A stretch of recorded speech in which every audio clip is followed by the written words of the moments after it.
Hello, everyone, and welcome once again to the vast and ominous comic book vault. I'm Captain Logan.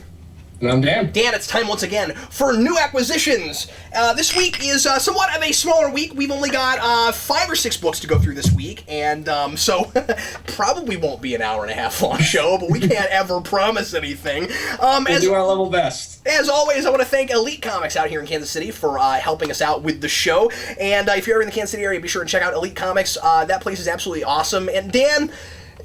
Bill at Elite Comics buys, like, everything cool from Diamond. He gets, like, the coolest stuff. He got this enormous 89 Batmobile. This thing, it lights up, it has a huge Michael Keaton figure in it. It's like 1/6 scale or something. Oh, is it the Hot Toys one? I don't know if it's Hot Toys or not, but it's really big, and it's like $700.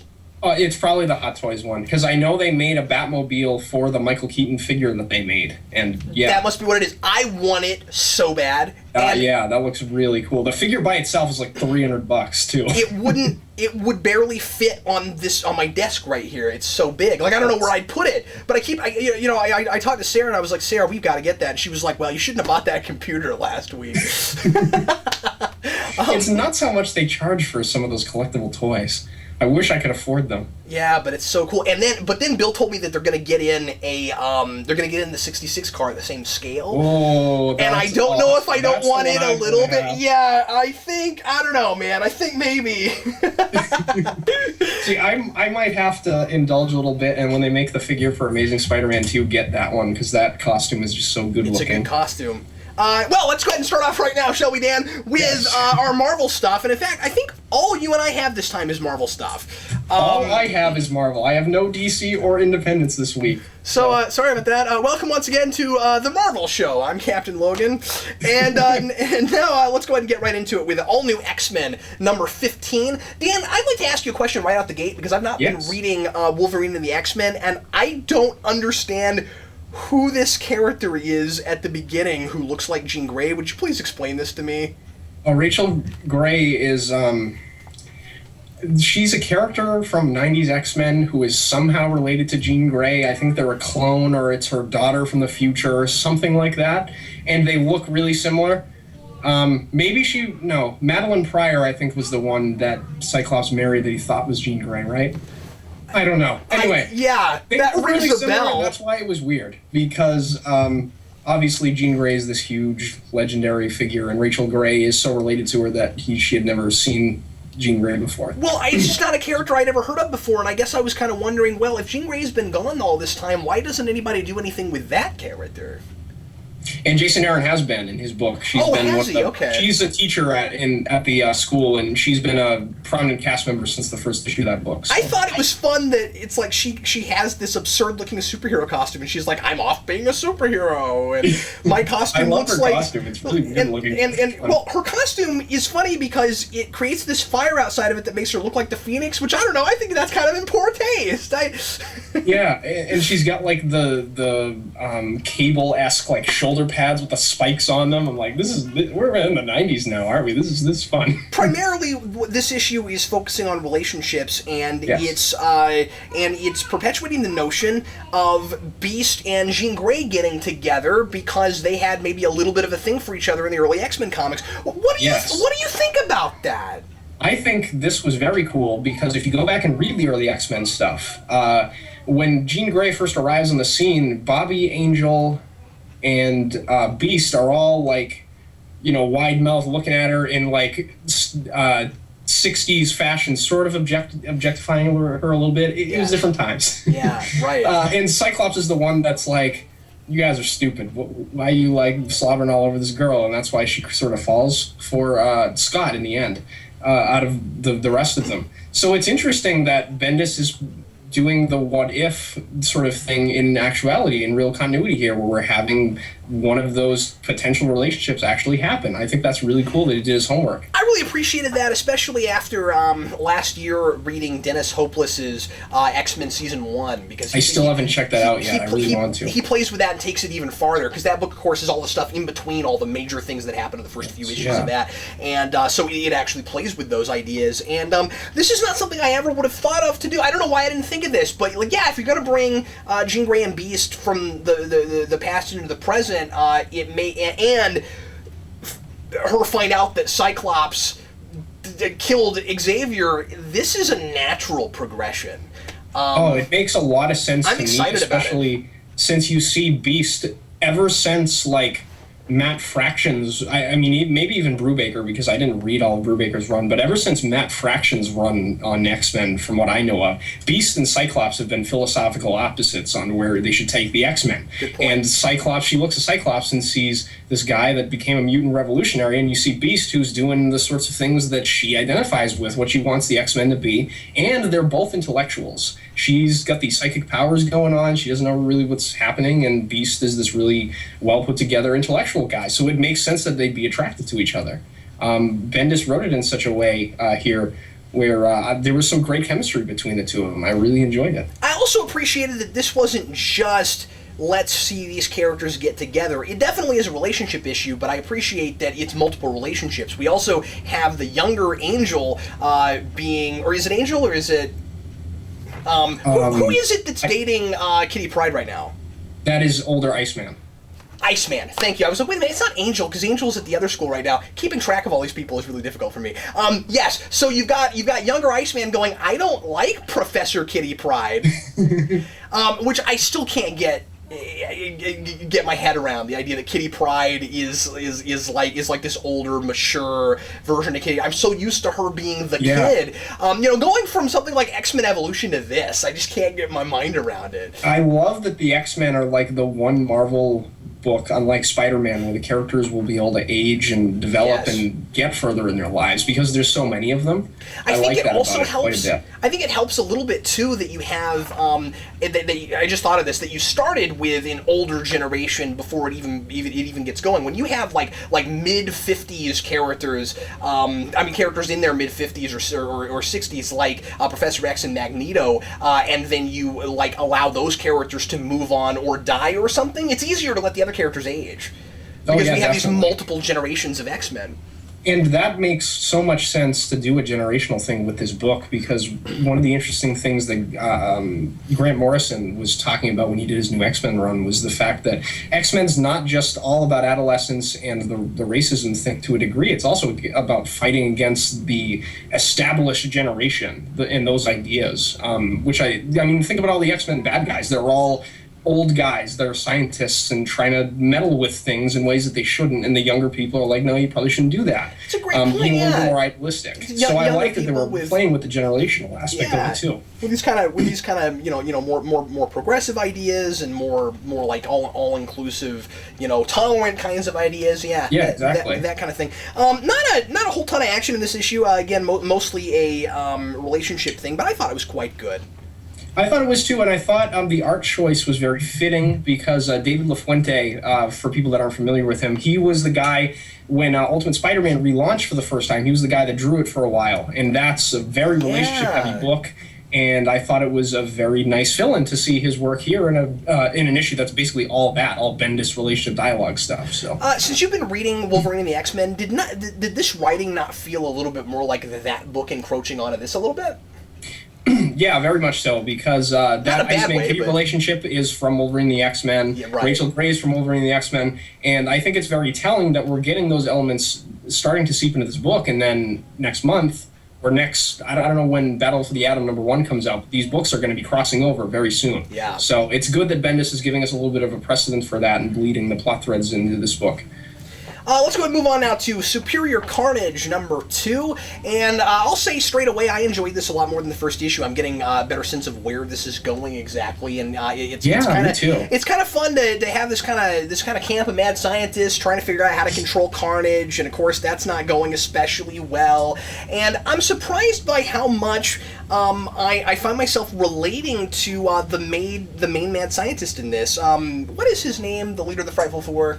The Wizard? The Wizard, thank you. Yeah, Yes. I'm not real familiar with these characters. I've seen them before, but I just couldn't remember. I only know them from various appearances in Fantastic Four, and I think this is a new Wizard anyway. So I don't... From what they said in this book, right? That's what I got the impression, that Matt Fraction had introduced a new one in the FF book. But I haven't been reading that either, so I'm not sure. Yeah, I was a little lost on some of the background, but it was okay because it didn't keep me from understanding what these people were trying to do, what their motivations were. Yeah, you don't need to know that stuff. All you need to know is that he's a guy in a goofy costume, he has this plan, and he has a debilitating mental illness. Yeah, and he keeps constantly over and over again trying to control Carnage, and it doesn't work because the way that people have been able to control Venom before is different. Like the circumstances were too different. That was something we got a little bit in Minimum Carnage, and we get here, and the idea, if I'm remembering it right, is that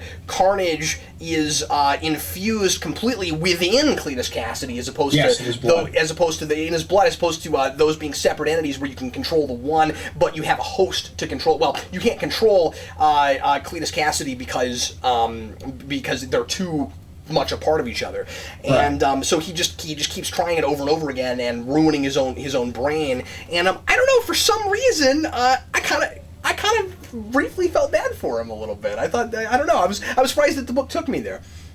It plays with your expectations quite a bit, which I thought was very good, and I liked that there's so many interesting questions that this issue brings up. You were mentioning the blood thing, and I don't know if I want to spoil what they end up doing with the Carnage symbiote and trying to make it look more like Venom at the end, but if you have Carnage's blood pumping through the veins of another person, potentially, the veins also go into their brain, too. So if Cletus Cassidy and Carnage are so inherently connected, that presence would be there once the blood starts pumping through another individual's brain, right? Yeah.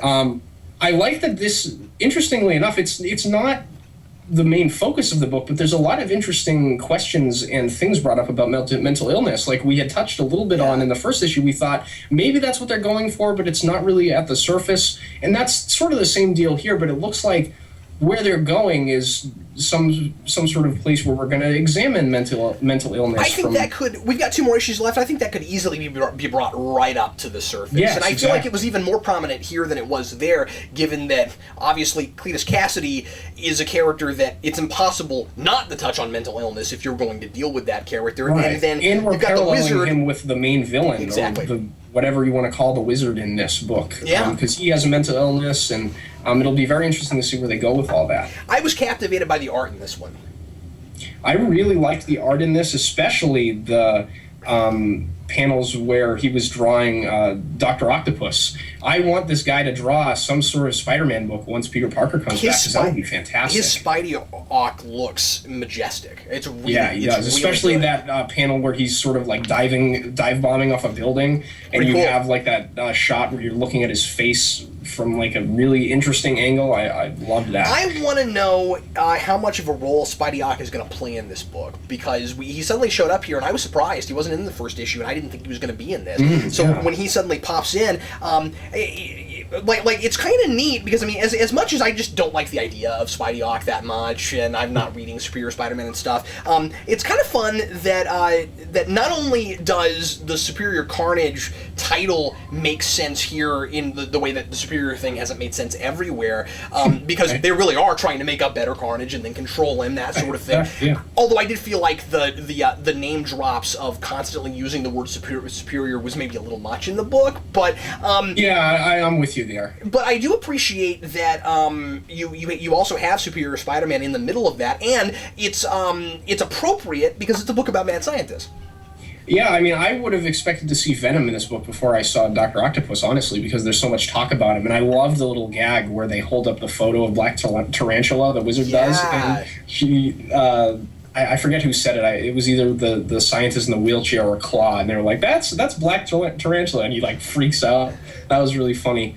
But yeah, this is probably my 2 issues in. This is probably my favorite of the Carnage minis they've done so far. In the way it's written, I think this is really, really well done. Yeah.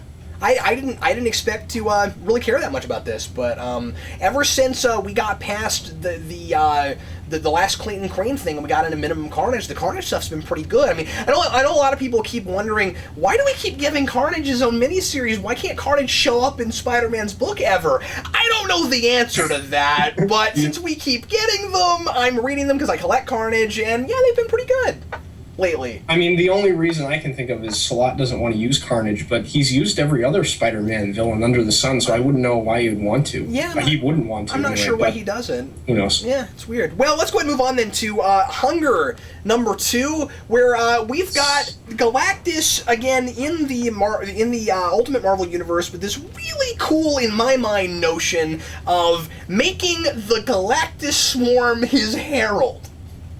I think that's really fun. You know, he comes in and he takes over the Galactus Swarm, the Galactus, and I thought that Galactus got destroyed originally in the last issue until we were reviewing it. I was looking at it again, and I went, oh wait a minute, no, he actually like consumes them and is using them, and so here Galactus is even more powerful than he's ever been before because now he's got the Galactus Swarm he's sending out and stuff, and yay for bringing the Silver Surfer into this book. I didn't know we were going to go there, and yeah, I was sort of confused as to whether it was regular or Ultimate Silver Surfer at first, but then they do confirm that it's the Ultimate one later on. I was confused at first too, and because I wasn't sure if Ultimate had a Silver Surfer because I've not read everything. He seemed like really, really similar.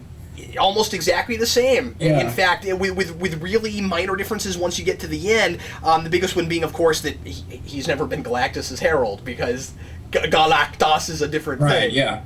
It's cool that Galactus doesn't even have to use like his Kirby-esque like consuming technology anymore either. He just sends the swarm out and eats the planet, which makes him even scarier. And yep. I don't know, there was some interesting stuff about like the escalation of weapons and war between the two races, the Chitauri and the Kree here. It's not necessarily the point of the story. I think the point of the story is just kind of like, look how cool Galactus is. But and I'm fine with that. I'm fine with that. It's That's not okay deep with or anything. me.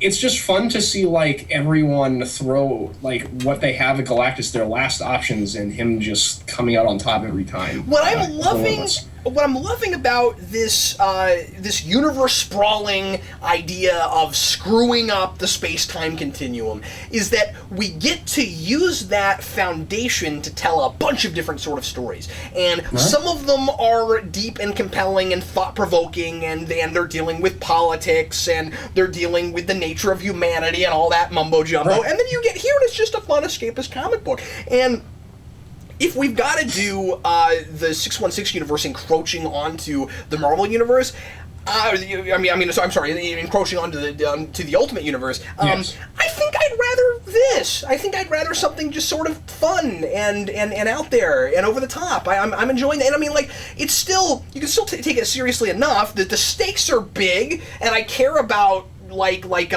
Rick Jones and the people involved, but it's also funny and just a good read. I don't know. It's just fun. Yeah, it is. And one of the things I want to sort of talk about a little bit is, like, for some reason, the novelty of this makes this enjoyable to me in ways that Spider-Man didn't for some reason. I'm glad you brought that up. Yeah. Well, I wonder why that is. I don't know. Feel like here's the difference, okay? Or at least I'm going to suggest that this is the difference. Sure, I'd love to, because I can't figure it out myself. The writer here, Fialkov. Thank you, Fialkov. His heart is in this in a way Bendis' heart was not in was not in Spider-Man. You don't think so? That's what I'm going to say. Yeah, because I felt like with Spider-Man, I just felt like Bendis' heart wasn't in it. There's some good writing in that book. Don't get me wrong. I mean, like he's got some fun things for characters to say, and also that's a way tougher book to plot. You know, than this, because I mean, like, you've got to have all these characters suddenly realizing that there are these two universes. That's the first time that's ever been played with. So I mean, like, Fialkov here at least has that precedent set up to where people at least know there's another universe where they didn't in Spider-Man and that sort of thing. But really, when I read that, I wasn't sure Bendis was committed. I said that back when we reviewed that, and I'm still sticking by that, because that universe was never meant to be crossed over, and I couldn't decide if Bendis wanted to be there or not.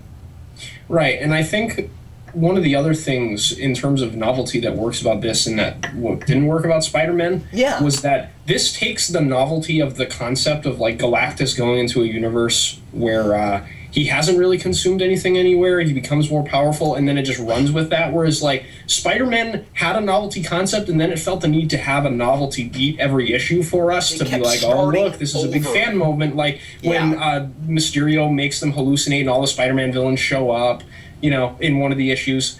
This doesn't feel as on the nose novelty to me. Good point. Yeah, you just made me think about that as you were talking. So yeah, I agree with you. But yeah, this is a lot of fun. It ain't deep, but I'm enjoying the crap out of it. Yeah. Yeah. Daredevil Dark Knights #3. This is the end of this story arc where Matt Murdock is trying to find a replacement heart to help this little kid.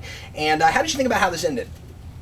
I thought it was very, very interesting in that the first 2 issues of this had talked a lot about how Daredevil, like, you know, obviously in his character, there's that inherent thing of trying to atone for sins that you've done. Mm-hmm. And the ending of this, sort of where it ends, is that, like, you never can make up for your sins. They're always going to haunt you and follow you wherever you go, but you just have to make the best out of that. And I think that's, for Miller's Daredevil, very, very in line with what Miller was trying to do with that character.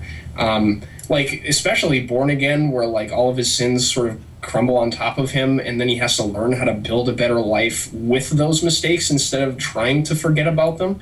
It's sort of contrary to what Wade is doing, or was doing initially, where Matt Murdock was just trying to forget about all the bad things that he had done, and then eventually they do come back to haunt him, just like this book is saying. Yeah. So, I thought it was very in line with what I want to see from Daredevil's character. And that kind of depressing, you know. Yeah, I mean, but that's sort of what I expected tonally from this book. You know, I didn't expect an upper ending. And the tone of this book is the best part. The atmosphere is wonderful, and I know we talked about this a lot with the other 2 issues, but you know, it continues to be consistent into here. A lot of this book is about the setting. It's very simple. This would make a great short story. I mean, you could tell this story without the art. Not that the art isn't wonderful and helps the atmosphere a lot, but I mean, like, you know, the story of Matt Murdock versus the elements. And like, it's still man versus man, but it's also man versus nature. And it's really cool to see this really like grounded kind of street level character who like has superpowers, but nothing that's going to help him get through like an impossible blizzard. And I just like from the very beginning of this book, I just like the stakes a lot. It's really simple. It's he's got to go bring this heart to this kid, and like it's nice to get a Daredevil story that's not about, you know, a big crime syndicate trying to kill him, you know. Right, exactly. And I thought one of the interesting things about this too is I thought this was going to be sort of isolated stories by each writer, and there are small hanging plot threads in this. With the Kingpin. Oh, with the Kingpin, yeah, I was going to mention that. There's stuff with the Kingpin. Sure. There's stuff with that mob that the heroin junkie had been talking to. That never got resolved. Yep. So I'm going to be very interested to see if those plot threads are picked up, hopefully. And, man, I don't know.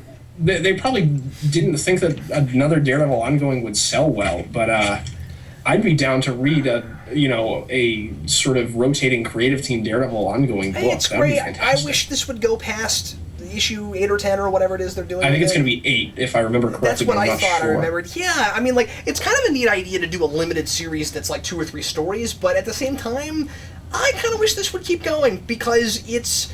Daredevil's a character that, first of all, is worth having more than one book. Secondly, he's worth being told in multiple different kinds of tones. And I think it would be cool if each arc in this book didn't have exactly the same undercurrent. Exactly the same tone going on. I mean, like, if it's called Dark Knights, it's probably going to be a little brooding. Fair enough. But, like, does it have to always have that Miller feeling? I felt like this captured that wonderfully, but also had its own spin on it. You talked a lot about Miller. I was reminded in places a little bit of Kevin Smith even. Oh yeah, and Miller's all over that stuff too. Yeah, sure. But I mean, but I'm just saying it still had its own voice too, you know, and this was reminding me a little bit of that. So. Yeah, I can see where you're coming from. I sort of, when I saw the solicits for this, I knew Lee Weeks as an artist, and I didn't know if his writing chops were going to be up to snuff where I was going to love his story that he was telling, but I have to say, we had called this accessible and, you know, something that you can, if you've never read Daredevil before, you can sit down with these issues and just sort of read them. You'll get what the character's all about. I think this ending confirms that. I think that Lee Weeks is a very competent writer, and man, if you want to know what Daredevil's like, just pick up those 3 issues. Yeah. And then at the end, he brings it back to origin, but not in an annoying, oh, here we go again kind of way. Right, exactly. And yeah, I like He's that. making a point by going back there, not just regurgitating information, which I really appreciate. Most Daredevil stories seem to have this trend where they keep going back to origin, and I feel like because of the core of that character, you kind of have to. Yeah, like the and more I'm Spider-Man reading of Daredevil, for me the more is sort of the that. same way, and that's why I thought they had, you know, that interesting relationship that they have. Well, how many times have we seen a different artist draw the death of Batman's parents? I mean, some of these characters, we do have to keep going back to that. Yeah, we do. So yeah, I mean, you just kind of prove the point right there too. Even if you've never read any Daredevil before, you even get the origin in this arc, but it's not like right at the beginning spoon-feeding it to you. So yeah, I'd highly recommend these 3 issues to people if you're interested in Daredevil at all and have never read it before. It's good stuff. And then after you get finished with that, and you've had and you've been initiated a little bit, then go over and read the first 27 issues of Mark Waid's run. or Miller, or no, I know, yeah. Kevin Smith. You know, all that stuff's good. Bendis is real good, too. And I like some of Brubaker's stuff as well. Okay, so now time for the solo stuff, Dan. And I am going to begin with Deadpool Kills Deadpool #2. The hilarity continues to ensue as the Watcher with a small paper-thin mustache and holding a #1 hand like you have it like a football game for Daredevil or for Deadpool. Yeah, the Watcher in this is a big Deadpool fan, and he's obsessed with Deadpool, and he's decided to break his Watcher code in order to help. Which he always breaks every time he shows up. Yep, just in order to help Deadpool not kill every Deadpool in the universe. Except that when you get to the end of this, you find out that the Watcher's motivations are not exactly what you thought they were, which is really interesting. Oh, that's interesting. Yeah, I wasn't expecting that.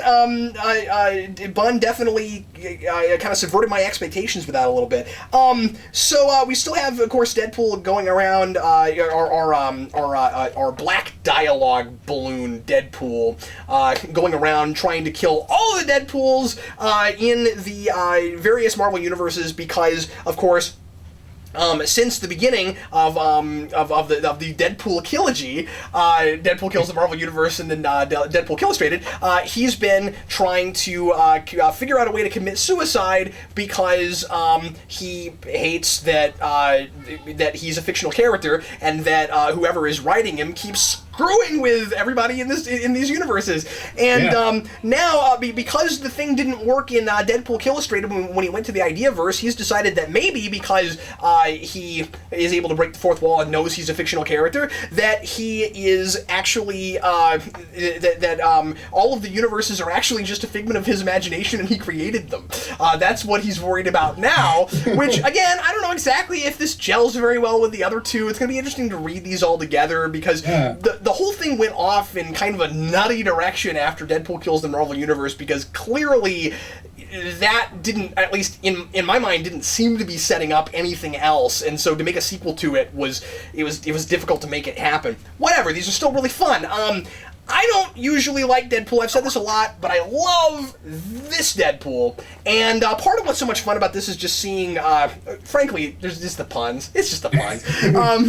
Cullen Bunn has a million different Deadpools in this book, and I have a hard time buying that there is a Deadpool for every shade of for every shade or day of the week or whatever, because you have to assume that it's that way with all the Marvel universes with like every character. So like it's a little bit hard to swallow just how many there are. But understand this is really farcical, and it's more so even than the other two were. And so I'm going to give it a pass on that because it's so much fun to read. He likes to do a lot of puns with names with these different Deadpools. And of course, that's been a trend, like having all these different Deadpools that have different names. We have Zombie Pool, we have Dog Pool, we have all these different Deadpools. Baraka Pool. Yes, but here we get Cesspool. Oh, that's awesome. Is he just dirty? Yep. And, well, actually, he has mouths all over him. And yeah, it's pretty gross. And also, we get my personal favorite, Motorpool. What does he look like? Oh, I don't remember. I think he just, I know what it was. He came from a universe where the auto industry took over the world. Oh my god. It's awesome. really funny. Yeah. This was a laugh every panel for me, man. I really enjoyed this. Sounds like a lot of fun. It's just preposterous, yeah, and it's a lot of fun, but also, again, like the, my expectations keep getting subverted at the same time. I mean, like, it's good storytelling in the middle of all this, ridiculous stuff. Panda Pool, too. There's a panda. And then there is a Deadpool character. There is a new Deadpool character introduced at the end of this that made me really giddy. And Dan, I'm going to show it to you. I'm not going to show it to the camera because I don't want anybody to okay. I don't want to give it away. But you'll understand why I lost my mind. That's awesome. Oh, that's fantastic. Anyway, yeah. So I'll talk about him next time. Dan, what do you have for us? The only solo book I have this week is Superior Foes of Spider-Man #2. This is, of course, by Nick Spencer and Steve Lieber. And we continue the misadventures of the Sinister Six, but there's only 5 of them in this book. And the this Frightful is really Four fun. had that problem. Remember that? The Frightful Four had that problem. You remember that? Yeah, that's true. Remember that great joke where he was like, "Well, we added this other scientist just because we needed the name to make sense." Yeah. I like that. And they kind of address that in here, like they consider taking on a 6th member, and Boomerang's like, no, we should only have 5 people, so when we show up, people think one of us is invisible and they don't know where the 6th guy is, which I thought was really funny. So we have the Sinister 6 members trying to figure out how to make a big score, and we open the issue here with them robbing a restaurant, and it looks like the Punisher shows up and he's about to kill everybody. It ends up not being exactly that, and we have interestingly enough, this new team of villains being entangled in the various legacies and relationships of the classic Spider-Man rogues. Like in the first issue, they had some trouble with Hammerhead. Chameleon shows up again in this, who is the brother of, or the cousin of Kraven the Hunter, so he has the potential to come in and be a part of this. Silvermane's legacy gets involved in this, so cool. I like that we're having these sort of like really B-list kind of loser villains entangled in like all of these big superheroics, but it's really over their heads and they don't really know how to handle all of it. They're going back to a lot of 80s there. Yeah, it's very cool stuff. As a Spider-Man fan, I'm liking that they're setting all these things up, and I know that it's apparent that Spencer's going somewhere with this, and he puts the villains on a path here where they're sort of self-aware that they're goofballs. I mean, they talk a lot about how they're kind of goofballs in the first issue, but he puts them on a path here that it looks like they're gonna very soon become a force to be reckoned with, or at least they're going to try to be. So it's getting on that path, and it looks like that's going to happen sooner than I thought it was going to, which I like. I thought maybe it was going to be like the first arc was like, look at these goofy guys, and it was wild sort of like and crazy kids.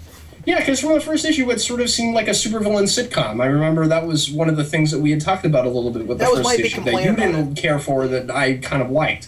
That's still definitely in this quite a bit, so if you didn't care for that stuff, I don't know if you'll necessarily like this issue because it's the same sort of humor. It's just they're doing things that I find to be a little bit more interesting. It deals a little bit with, like, interestingly enough, like, we always see superheroes get into like tough legal situations. They go to Matt Murdock, and he's the benevolent lawyer that's really good at what he does. And then we see who the supervillains go to, or at least these guys go to for their lawyer, and it's really funny because he's like all about money and materialism, and he's really incompetent, and he doesn't really know what's going on. Sort of like the villains. So that was real fun. Yeah, I just really liked this book. I think it's a lot of fun. It subverts your expectations from page to page. The dialogue is still really snappy, really fun. The Shocker characterization is consistent with the last issue, but a little bit inconsistent with how he's been portrayed everywhere else. So that's really the only problem I have with this book moving forward. But if they do anything at all interesting with Shocker in relation to that characterization, there's little clues that they're going to here, and it looks like he might be the straightest edge out of all of them, which would be kind of interesting. So, yeah, I'm really liking this book so far. I like where it's going, and I'm going to keep on it. I think it's good stuff. That makes me want to give that a second chance, and I'm Yeah. I'll tell you, Dan, I'm excited. I meant to say this earlier. I'm excited to see what they do with Shocker in Daredevil Dark Knights. He's supposed to be the next villain. Oh, really? Yeah, oh, did you yeah. see That's that? who they had on the cover. That's cool. Yeah, in the back they show you a cover, and Shocker's That's going to be right. the next I kind of issue. forgot about that. Boy, something about that's really cool to see Shocker suddenly popping up again. Yeah, I know. I mean, he's always one of those characters that I'll always go back to. You know, John Romita gave that guy a really cool costume, but he never really had a personality to match. Nope, never had a personality. But Exactly, he had a really cool voice in the animated series. I mean, that's a lot of why I like him so much. I enjoyed him in the animated series. Yeah, so, you know, props for bringing back a classic Spider-Man villain in such a big way, because I like all of them. Yeah. They're awesome. Even the Vulture. The last thing Vulture. The last thing I've got is Green Arrow number 23, and I don't have a lot to say about this one. This is mostly a lot of really important, necessary background for Komodo and Komodo's daughter and Shadow, and we're starting to understand a lot more of how interconnected all these characters are in a way that they never realized.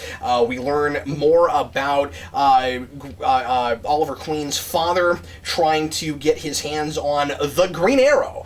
Remember we had all those totems that I was talking about, and there's an actual Green Arrow that is like an artifact that he was trying to get his hands on, and their whole him and Shadow got together, and they were all about finding this and perfecting their archery skills, and trying to become worthy of this totem and getting into that that kind of special society. And, it's really interesting. Again, initially I wasn't sure what I was going to think about this whole idea that there's this Green Arrow legacy, and Oliver gets kind of roped into it, and he never really wanted to become the Green Arrow.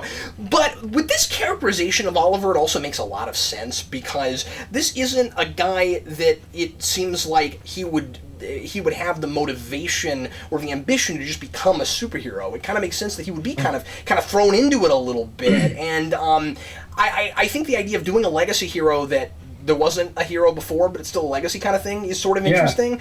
It is interesting. And that his father was a little bit more noble about it, and that I love these kind of father-son stories where you have the expectations of the father that the son is either trying to live up to or has no interest in, and then discovers that he kind of does anyway as he goes along. And this is an interesting spin on Robert Queen, so I think that's kind of cool. We find out that we were told this last issue, and now they're really developing it in this, that Shadow is actually Oliver's half sister, and that backtrack. Shadow got together with his father and had the daughter of Komodo, and so she is his half sister. So Shadow had an affair with his father while his father and his mother were still married, that's all really interesting because Shadow has been kind of a love interest for Green Arrow, I think, in the past, and they're kind of playing with that a little bit on the Arrow TV show, and so to have her actually having been involved with Oliver, or with Robert Queen, it's almost like Robert Queen was the first Green Arrow, except he wasn't a vigilante. You know, it's kind of it's really that it's is really interesting how they're playing with that. So I subvert your expectations because this is nothing like Green Arrow ever used to be. Yeah, it sounds very Miller Daredevil-esque to me, and with the Japanese culture stuff and the stuff art about his dad. Yeah, and the art. All of the flashback stuff is really cool because it's all in shadows, and it's done on this background that looks like old parchment. It's really cool the way it's done. Yeah, it's neat looking. I'm digging on it. Awesome. But anyway, so like I said, it's mostly a big background issue. But then Vertigo shows back up again at the end, and then there's a major revelation at the end that's going to propel us into some things and get us back to the city. So that's good. And then at the beginning, or toward the beginning, we're also starting to establish this kind of love triangle between Henry and Naomi, the two people from Q-Corps that have been helping out Oliver Queen and Oliver. We find out that Naomi is actually kind of falling for Oliver, but Henry's been working with her and he's interested in her. So we have this kind of love triangle thing, and it's pretty typical. We'll see if it goes anywhere interesting. But anyway, by and large, I'm loving that. Jeff Lemire is quickly becoming one of my favorite writers. I almost said new writers. He's new to me. I've not read much Lemire before prior to this. So yeah, that sounds really interesting. That sounds like something I would really enjoy too, just based on the sensibilities of things that I like.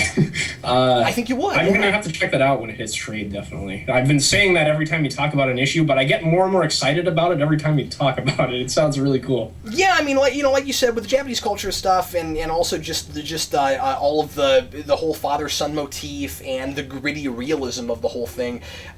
But gritty realism in the middle of fantasy totems and stuff. Yeah, right, it is very Miller. Yeah. So, but not like in an irritating, in-your-face way. It feels fresh the way it's done here.